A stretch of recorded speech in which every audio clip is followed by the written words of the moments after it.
Hey guys, Fish here. If you just finished 007 First Light and found yourself thinking, wait, what actually happened?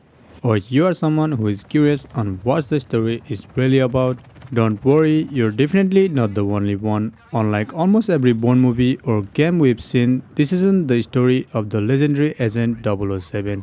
This is the story of how James Bond became 007. So in this video, we're going to break down the entire story, explain the major twist and connect everything together to better understand the story of 007 First Light. Let's start from the very beginning.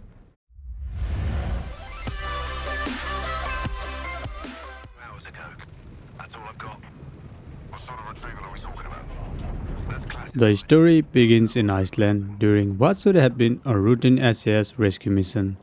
At this point, Bond isn't a spy, he is a 26-year-old Royal Navy aircrew member, hot-headed, talented, but still completely unproven. During the mission, two helicopters are ambushed, leaving Bond as the only survivor, and completes the mission against impossible odds. That single operation catches MI6's attention. Rather than returning to military service, Bond is recruited into the newly revived 00 program under M's leadership. I would like you to join His Majesty's Secret Service. I want to make you a spy. His mentor becomes Greenway, an experienced handler who sees potential in him, and almost immediately Bond is assigned his first major mission, find rogue agent 009. Everyone believes 009 has betrayed Britain. The mission sounds straightforward, find him, stop him, move on. But the deeper Bond investigates, the more obvious it becomes that someone is manipulating the entire intelligence network. 009. Looks like he wasn't the culprit. He was the target. This is where the story completely changes direction. 009 was never the real enemy. He was simply another victim. The true masterminds are Sir Nicholas Webb and his son Damien Webb. Sir Nicholas is celebrated as one of the world's greatest AI pioneers, responsible for creating THEIA, the first quantum computer ever built. Officially, THEIA helps MI6 predict threats and provide intelligence, but unofficially, it's been feeding MI6 carefully crafted false intelligence for years. The Webb secretly control the information flowing into British intelligence, allowing them to manipulate investigation, frame innocent people, erase evidence, and quietly shape world events without anyone realizing it. I thought that was the CIA. So does the CIA. Bond. These are all MI6 black ops based on confirmed THEIA data. Some of our biggest intelligence successes in the last decade, but if I'm reading this right, we were working off of false intel every single time. THEIA makes mistakes. THEIA makes mistakes. And the reason we don't know about it It's because Webb covers it up. So it looks like every time THEIA gets her wires crossed, he dispatches Damien to fix the narrative, to alter crime scenes, plant evidence, frame or eliminate witnesses, correcting the facts to fit the data. And this has been going on all the way back to London 2014. Whenever THEIA created a false lead, Damien was sent to clean up the evidence. Those fake intelligence reports known as ghost patterns allowed the Web to stay hidden while governments unknowingly acted on manipulated information. Bond slowly realizes that nearly every mission he's been sent on has been influenced by THEIA.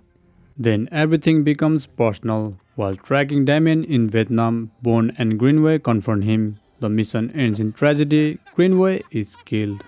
And from that point onward, Bond is no longer fighting because it's his assignment, he's fighting because now it's personal. It's done.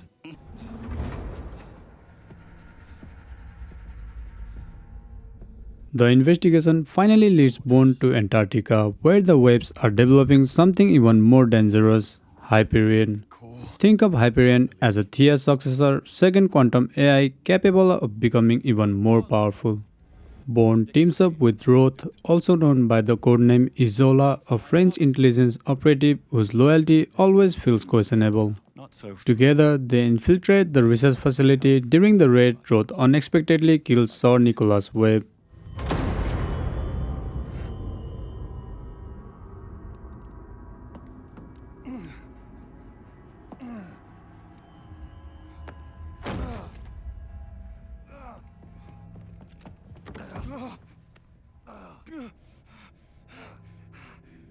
What did you do? You gave me your word. You really should know by now. Then she betrays Bond. Instead of destroying Hyperion, she tries to escape with its core. Good luck, James. I really do mean it.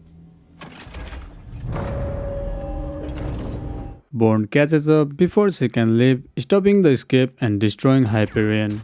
With Sir Nicholas dead and Hyperion destroyed, it feels like the mission is finally over. But it's only the beginning. See you on the other side. This is probably the biggest twist in the entire game. Just when everything seems finished, Damien turns out to be still alive and launches one final attack directly against MI6 headquarters. Now equipped with a powerful mech exoskeleton, Damien attempts to steal THEIA's quantum core for himself. Bond chases him through MI6 before both of them crash into the water. The water overloads Damien's suit, ending the fight. But then Roth returns. At first, it looks like she is about to leave Bond to die while taking THEIA for herself. Instead, she pulls Bond out of the water. For a brief moment, it almost feels like she switches sides. But she hasn't. The final twist reveals Roth was never truly working for French intelligence. She is actually working for an unknown foreign client. She saves Bond's life, then disappears with THEIA's core. The biggest threat in the game is not destroyed, it's simply fallen into someone else's hands. And that's the setup for the sequel.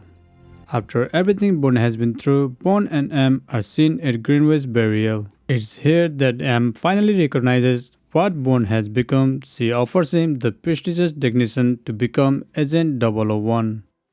I suppose this makes you 001. Most agents would accept it immediately. Bond does not. He insisted to stick with number 7 as he was the 7th recruit in his class. M smiles and tells him that 7 has always been her lucky number. It's a simple moment, but it's the moment James Bond officially becomes Agent 007. And that's exactly why the game is called First Light. It's not Bond's greatest mission, it's not the beginning of MI6, it's the first light of James Bond's legendary career. The very first spark that creates the spy we have known for decades. The game ends with one final message: James Bond will return. Personally, I really like the direction IO Interactive took with this story. Instead of giving us another experienced James Bond, they let us experience the mistakes, losses and choices that shaped him into the agent we know today. And with Roth disappearing alongside THEIA's core, there are still plenty of unanswered questions heading into the sequel. But now I want to hear from you. Who do you think Roth's mysterious client is? Do you think Damien is truly gone? And where do you think the next Bond game will take us? Let me know your theories down in the comments. If this video helped you understand 007 First Light story, don't forget to subscribe for more guides, story, breakdowns and gaming content. As always, thank you for watching and I'll see you in the next one.